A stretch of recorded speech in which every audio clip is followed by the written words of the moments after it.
A ver. Sí. Solemos tratar estos casos independientemente. Bien.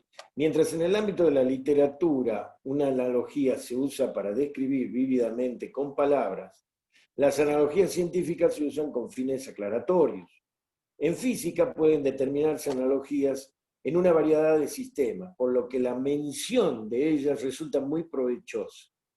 Lo que explotamos de estas analogías es que podemos establecer correspondencias entre elementos análogos de cada sistema y, conocido el comportamiento de uno, saber del comportamiento de otro, valiéndonos del principio de que ecuaciones semejantes tienen soluciones semejantes. ¿Sí? Este es un tema que nos interesa ver porque nos va a dar un poquito la idea de cómo es la electricidad y los fluidos de esta naturaleza, ¿no es cierto?, hidráulico. Tal es el caso de las analogías que existen entre un sistema masa-resorte, que se estudia en un curso de mecánica, hemos visto nosotros el tema ese en la primera parte de física, y un circuito resistencia-inductor-capacitor, circuito RLC eléctrico, que se ve en un curso de electricidad y magnetismo, y así hay muchas otras. En nuestro caso, empecemos notando que la ley de Poiseuille vincula el caudal de un fluido con la diferencia de presión delta P, de manera análoga a lo que hace la ley de Ohm con la corriente y la diferencia de potencial y la resistencia. ¿Ven? Bien. Las variables análogas, ¿cuáles serían? En el caso de fluidos es el caudal, y en el caso de la corriente, la intensidad de corriente. En el caso del fluido, la variación de presión es similar a la variación de tensión. ¿Por qué? Porque la diferencia de presión es la que me genera que el flujo corra dentro del caño. ¿Sí? Yo soplo de la punta de la manguera y que está llena de agua, del otro lado va a salir el agua. ¿Por qué? Porque la estoy empujando con una presión positiva de un lado, mayor a la presión del otro. Entonces, yo soplo y el agua va a salir por la otra punta de la manguera. Lo mismo pasa con la tensión eléctrica. Si yo tengo un diferencial de potencial, o sea, tengo una batería que tiene un diferencial de tensión entre los polos, esto va a hacer que la corriente fluya a través del conductor. Y ese es el delta V. ¿Sí? Bien. Entonces, el gasto caudal es análogo, no significa que sean iguales, no significa que están relacionados matemáticamente, sino análogo, se comporta de la misma manera. Ese es el significado de la palabra analogía. Es análogo, se comporta similarmente, pero no tiene nada que ver una cosa con la otra. Bien, el gasto caudal es análogo a la intensidad de corriente y variación de la presión, análogo a la variación de la tensión eléctrica. Razonemos. El gasto es proporcional a la diferencia de presión, dijimos, y la intensidad de corriente lo es a la diferencia de tensión eléctrica. Ahora, en la ley de Ohm, la resistencia R es la resistencia eléctrica. En la ley de Poiseuille, el valor análogo de R es la inversa de pi radio al cuadrado sobre 8 nu L. Por lo tanto, se define la resistencia hidrodinámica, RH, como esta parte, 8 nu L sobre pi radio del caño al cuadrado, a la cuarta potencia. Vemos que la resistencia hidrodinámica es tanto mayor cuanto mayor es la viscosidad del fluido. ¿Por qué? Porque está en el numerador. Si yo nu aumenta, RH aumenta. Y cuanto más largo y más estrecho es el tubo, claro, porque si es más largo también aumenta la resistencia, es directamente proporcional. Si L pasa al doble, RH pasa al doble. Bien. En un alambre también la resistencia eléctrica es tanto mayor cuanto mayor resistividad tenga el material. Y cuanto más largo y fino sea el alambre. Ven que se comportan similarmente, análogamente en la palabra. Ambas resistencias cambian características geométricas del medio de transporte. Tubo por una parte para los fluidos y alambre por la otra para la electricidad, con una propiedad física, viscosidad del fluido y resistividad del conductor. Esto lo hemos visto.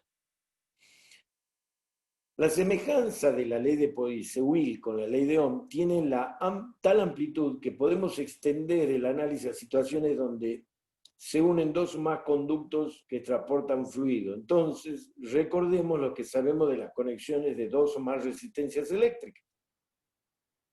Si hablamos en términos generales, las resistencias, sin distinguir si son eléctricas o hidrodinámicas, estas pueden conectarse de dos formas distintas, denominadas serie o paralelo. Una conexión en serie implica que la resistencia está a continuación de la otra y que la resistencia equivalente RS de la conexión es la suma de las resistencias individuales. En una conexión en paralelo, las resistencias tienen sus extremos en un punto en común y la resistencia equivalente R sub P se determina como la inversa de la resistencia equivalente es igual a la suma de las inversas de las resistencias que están conectadas en paralelo. ¿Bien? Podemos identificar la resistencia de todo tipo de conexiones en nuestras casas, tanto en los circuitos eléctricos como en la instalación sanitaria, por ejemplo. Veamos, ejemplos de conexiones básicas de los sistemas eléctricos y sanitarios de una casa. Sistema eléctrico, conexión en serie. Ejemplo, lámpara y regulador de intensidad. Bueno, un potenciómetro que varía la intensidad de la lámpara. En la parte eléctrico, en la parte sanitaria, en serie, suministro de agua en un baño. Figura C. Acá entra el agua a un baño y está todo conectado en serie. ¿Sí? En el caso de serie, lámpara y regulador de intensidad. Este es un potenciómetro regulador de intensidad y la lámpara. Esto está en serie. Se comporta de la misma manera. Yo acá meto más resistencia, esto se apaga. ¿Por qué? Porque baja la tensión, baja la presión. Yo gasto en el lavatorio y el inodoro va a llevar un poco menos de presión y en la ducha probablemente, debido a la longitud de cañería, si yo abro la ducha también va a llegar menos presión. Y esas son las analogías básicas, por ejemplo, para nombrar. La analogía tratada puede explicarse aún más. En los dos siguientes párrafos vemos destacado algunas palabras claves para profundizar. Pensemos en la instalación eléctrica en una vivienda. La central eléctrica provee la energía eléctrica por medio de cables de transmisión. Los cables que ingresan a la vivienda tienen que poder transportar la corriente eléctrica requerida para el consumo eléctrico organismo. En el caso más extremo, todos los artefactos eléctricos, heladera, lavarropa, microondas, computadoras, y luminarias, lámparas incandescentes, fluorescentes, las que sea, estarán encendidos, lo que requiere una gran corriente eléctrica que circule por el cable de entrada. Este cable maestro tiene que diseñarse para ser capaz de transportar la corriente que la central eléctrica va a aportar. Como los cables se hacen de alambre de cobre, el problema de diseño implica darle dimensiones apropiadas. Puesto que la longitud del cable queda determinada entre otros factores por el tamaño de la vivienda, el factor limitante para un buen funcionamiento de un cable es su sección transversal. Una sección grande implica un cable de menor resistencia eléctrica y la corriente fluya sin producir calentamiento excesivo, por un lado, y esto protege el cable, y por otro se reducen las pérdidas de energía en transmisión, que es lo que se busca. Si de la misma manera una instalación sanitaria, la demanda de consumo de agua determina las características geométricas de los conductos de consumo. En el caso extremo de un gran consumo, recordemos criterio estándar, una canilla y media abierta, en este caso, suponemos que el consumo será mayor. La red sanitaria debe ser capaz de proveer el agua a los distintos subsistemas, baño, cocina, la ropa que se requiere. En tal caso, el conducto maestro debe ser capaz de transportar la cantidad de agua requerida que la compañía de servicio de agua potable debe prever. Por ello, las dimensiones del conducto tienen que ser las apropiadas. La sección de un conducto es de nuevo un factor determinante para asegurarnos que minimiza las pérdidas de carga del agua. Bien, en la instalación eléctrica, las secciones de los cables de transmisión van reduciéndose conforme se necesita que se transporte corrientes menos intensas. De forma análoga, las secciones de cañería van reduciéndose a medida que llegamos a lo sanitario. En la figura, el conducto que sale del tanque de reserva tiene que ser preferente de mayor sección que los que distribuyen en paralelo. No obstante, una advertencia, las analogías nunca son completas. A veces es cuestión de palabras.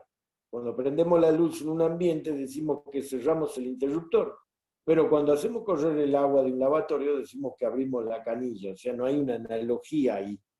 Una cosa es abrir y la otra es cerrar, las dos significan proveer fluido y proveer energía eléctrica. Notamos que los verbos cerrar y abrir nos referimos esencialmente a lo mismo, la posibilidad de establecer un flujo de cargas eléctricas en el primer caso o de agua en el segundo. Otra vez es cuestión de concepto. Cuando compramos un cable conductor para instalación eléctrica, lo compramos lleno de electrones, que son los portadores de la carga que vamos a conducir hasta donde la necesitamos. En cambio, cuando compramos una manguera, nos la venden vacía, el agua la ponemos nosotros. Bueno, acá hay un ejemplo, fíjense, por ahí no se entiende muy bien, pero es un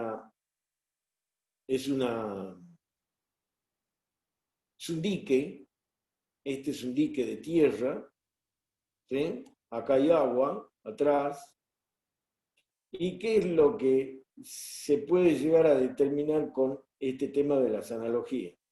¿Cómo serían las curvas equipotenciales eléctricas de igual potencial eléctrico y de igual presión hidrostática o hidrodinámica? ¿Ven? Entonces el agua si fluye a través, debajo del dique, porque fluye, porque no, a menos que sea roca impermeable, estas son las curvitas de las presiones, con menos presión hasta que llega del otro lado. Y eso hay que estudiarlo, porque si no el dique puede desaparecer a causa de la socavación producida por el flujo de agua debajo de la pared del dique. Como vemos en la figura, una aplicación de la analogía eléctrica con el flujo de agua en una presa nos ayuda a determinar las líneas de saturación en la sección transversal de una presa de tierra mediante papel conductor. ¿Sí? Bien. Esto es una de las cuestiones para que ustedes vean que a veces la física se da de la mano y recurre a analogías para determinar vinculaciones entre fenómenos. Muy bien. Luego viene el número de Reynolds, que me parece que ya no me va a alcanzar el tiempo, lo vamos a tener que ver luego. Vamos a abrir otro Zoom.